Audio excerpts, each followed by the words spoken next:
Dans mes films, il y a beaucoup de moi, beaucoup de mon parcours. Il y a peut-être cette fracture d'avoir quitté la Guadeloupe trop tôt, à l'âge de 6 ans. Ce fantasme d'avoir idéalisé pendant très longtemps la France. Et ensuite, une sorte de révélation très rapidement, 15-16 ans, que finalement, il y a peut-être autre chose qu'il faut dépeindre de nous. Les premiers films d'Angbaro que j'ai faits, il y avait déjà du Fanon dedans, dans la position de Silex. Je sais que quand j'ai construit l'écriture de Silex, ce personnage, je pensais beaucoup à Fanon, à la résistance, au combat, à la dépendance, à quelque chose que personne ne pouvait contrôler, et à une sorte de chien fou, quoi, sur lequel il y avait une rage de vivre. Et puis là, j'ai dit, ok, si je mets du Fanon dans mon film, c'est que quelque part, il y avait quelque chose à poursuivre. Ouvrez les réseaux, regardez ce qu'on dit du film, et puis si vous sentez que vous êtes en accord avec tous ceux qui l'ont vu, foncez-y, parce que je suis certain que ça peut aussi vous changer.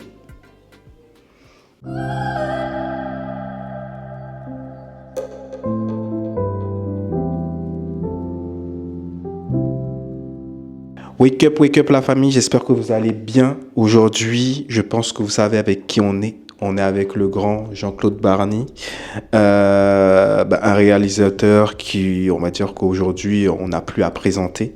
Il a déjà fait énormément de films, il a une carrière incroyable. Donc aujourd'hui, il est là pour Fanon.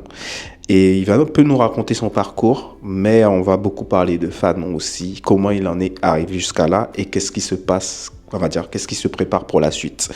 Donc Jean-Claude, déjà merci d'être parmi nous.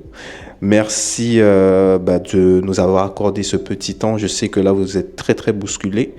Moi, j'ai beaucoup de questions, mais je vais essayer de tout condenser.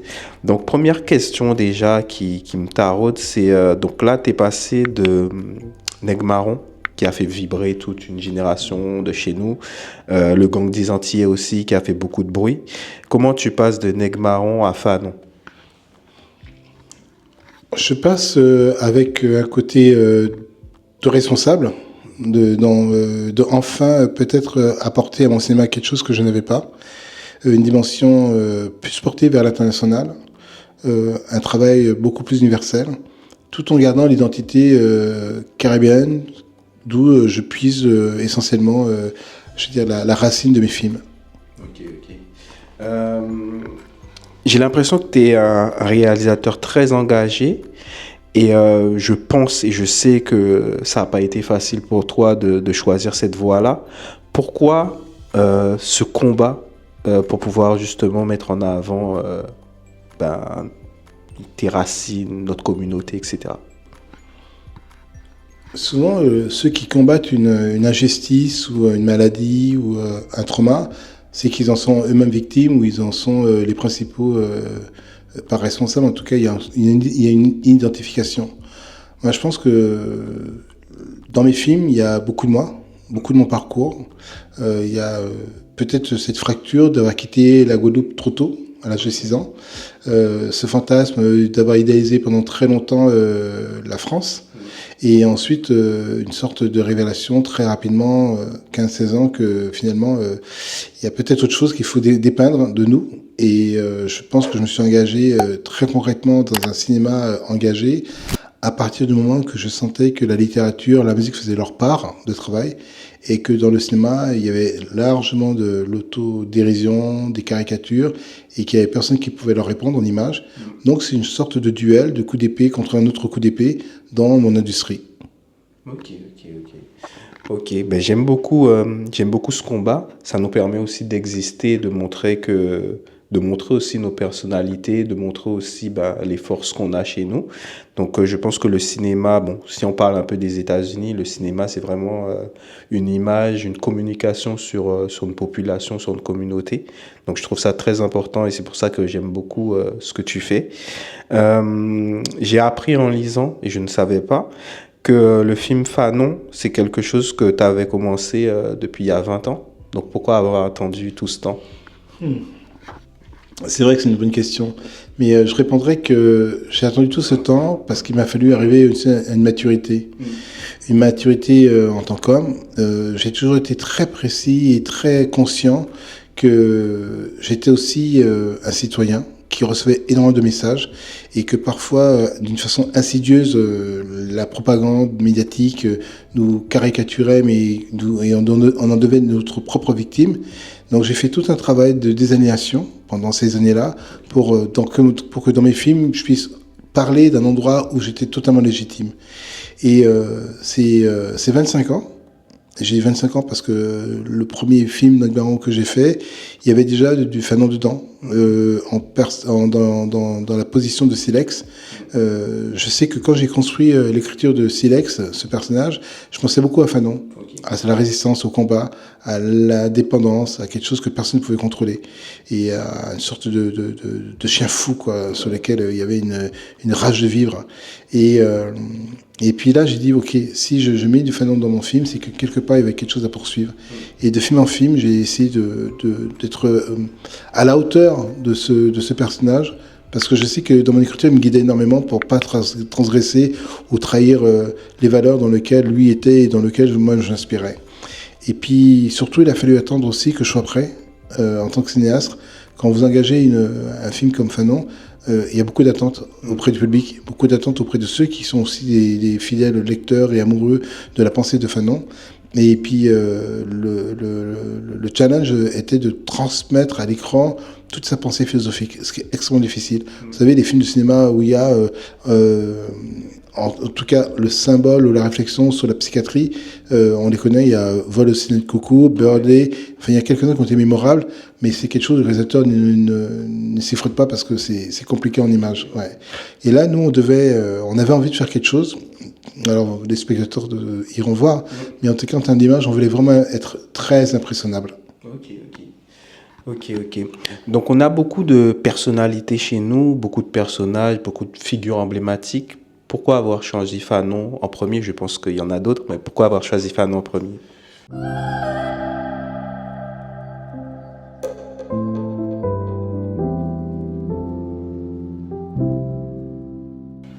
En fait, pour moi, c'est presque le dernier qui nous manquait.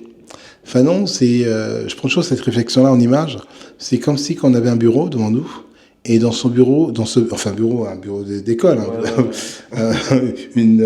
un bureau en bois, si on veut. Et il y a dans ce bureau, il y a plusieurs tiroirs qui sont fermés. Okay. Il y a quelques-uns qui sont ouverts, il y en a 2 qui sont fermés. Et vous grandissez avec ce bureau, toujours en ayant ces 2 tiroirs fermés. Et vous sentez qu'il manque, en symbolique, des cases, quoi, pour évoluer, pour répondre, pour être vigilant, pour avoir une pertinence, une contradiction. Parce qu'on a fermé la clé ces deux tiroirs. Et ça, c'est le système étatique qui ferme d'une façon précise ces 2 cases, enfin ces 2 bureaux, ces 2 tiroirs, pardon, pour que vous n'ayez pas accès à la connaissance et à l'esprit de contradiction. Et ben moi, Fanon, c'était ça. J'ai dit, ok, on va ouvrir ces deux tiroirs. On va faire un film, et les 2 tiroirs qui sont fermés là, on va les ouvrir. Okay. Et on va les offrir aux spectateurs. Ok, super. Et ça me donne envie de poser encore plus de questions, mais on n'a pas beaucoup de temps. En fait, Fanon, on va dire, il y a Aimé Césaire, il y a beaucoup de personnalités, moi, qui m'inspirent énormément. Et j'attendais justement ce genre de film. Je suis content de voir que c'est réalisé par toi. Donc, tu as choisi Fanon pour ça.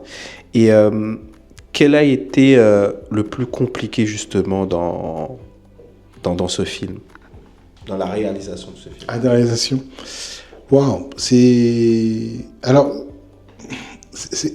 Alors, je dirais que oui, si je dois dire le plus compliqué, parce que c'était comme un film sur lequel je me suis beaucoup amusé, contrairement à des projets dans lesquels c'est complexe, là, on s'est vraiment beaucoup amusé à chercher, à trouver, parce qu'il y avait vraiment une grande liberté créatrice, et Fanon, c'est quelqu'un qui vous offre des choses, il vous retire pas des choses. Ouais. Et quand vous travaillez sur Fanon, votre esprit devient libre, il devient extraordinairement il fourmille d'idées. Okay. Oui, il fourmille d'idées, de propositions. Donc c'est pour ça que je pense que ce film-là, il m'a vraiment donné, il m'a fait passer un plafond de verre, parce que je sais qu'un autre film m'aurait peut-être pas rempli autant. Donc les éléments peut-être les plus compliqués au point de départ de ce film, c'était de réfléchir la façon dont j'allais travailler la lumière en harmonie avec les décors et les costumes. Pour moi, j'avais envie de créer une sorte de tableau constant en évolution, même si je passais par des décors totalement différents, mais qui est une sorte de ligne, de fil rouge que je voulais petit à petit amener le spectateur pour qu'à la fin il comprenne qu'on est dans un endroit où il y a la réflexion. C'est vraiment un film très organique.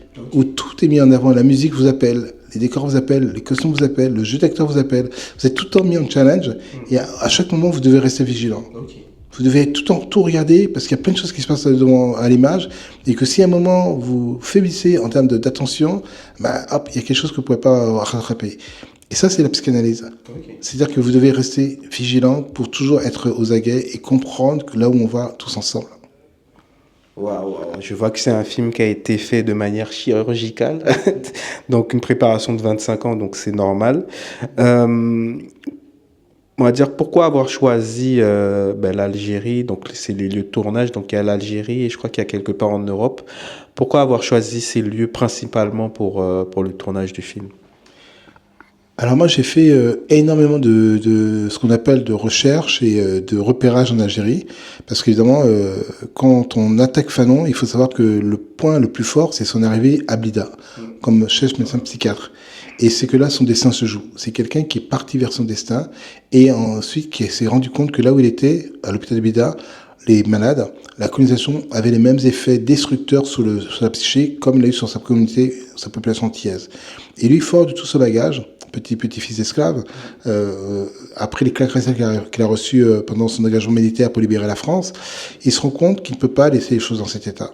Il a un passif, il a une expérience, et il va la mettre à contribution pour aider le peuple algérien à se libérer du joug colonial. Et Fanon, pour moi, c'est ça. C'est quelqu'un qui met son destin dans les mains de l'autre. Et à un moment précis, quand je dis le film commence à Blida, c'est parce qu'il est déjà chargé de beaucoup de choses. Il a déjà écrit Les Peaux noires et Masques blancs, et Fanon commence dans un état où il va écrire Les damnés de la terre. Tous les films parcourent l'écriture des damnés de la terre. C'est le plus grand livre que je pense que le monde a pu porter sur l'être humain.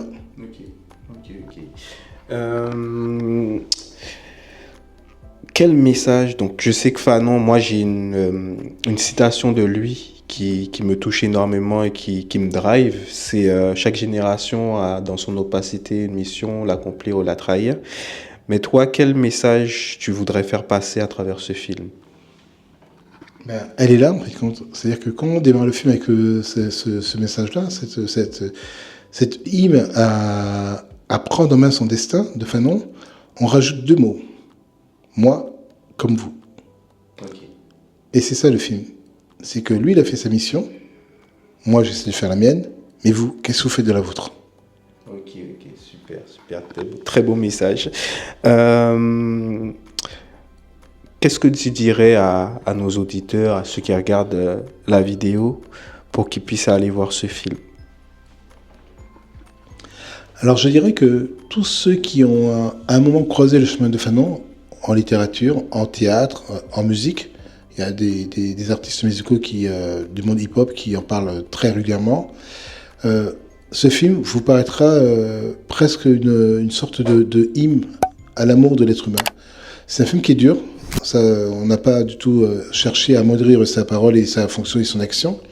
Mais c'est un film aussi sur lequel il y a une vraie révélation. Il y a quelque chose de très puissant à l'intérieur tous ceux qui l'ont vu, c'est totalement organique. C'est puissant. Et je dirais, ouvrez les réseaux, regardez ce qu'on dit du film. Et puis si vous sentez que vous êtes en accord avec tous ceux qui l'ont vu, foncez-y, parce que je suis certain que ça peut aussi vous changer. Ok. Ben, merci beaucoup Jean-Claude, merci beaucoup pour cette entrevue. Allez voir le film, moi je vais aller le voir cette semaine. Et de toute façon, on se revoit très vite avec Jean-Claude. Est-ce que tu as un petit mot de la fin? Je veux te remercier d'avoir pris ce temps. Je trouve que ce que tu fais, c'est important, c'est une mission. Et que le fait aussi que tu as une communauté qui te suit et qui te porte, c'est aussi ça l'avenir, quoi. C'est vraiment être responsable des autres, être responsable de sa communauté, puis les emmener vers le haut. Et je pense que ce que vous faites tous ensemble, c'est valeureux et puis c'est fédérateur. Ok. Mais merci beaucoup, je te retourne le compliment parce que tu m'inspires beaucoup. Et puis, comme on a dit, on se revoit très vite la famille. Tchuss!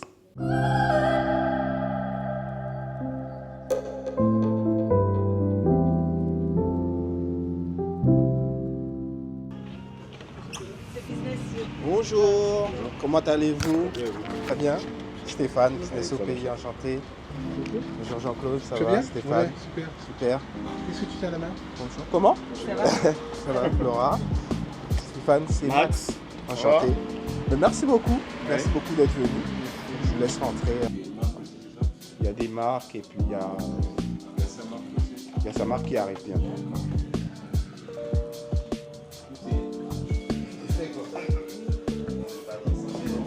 Ce qui est vachement intéressant, c'est qu'aujourd'hui, il n'y a plus d'obstacles à la diffusion de l'information. Ouais.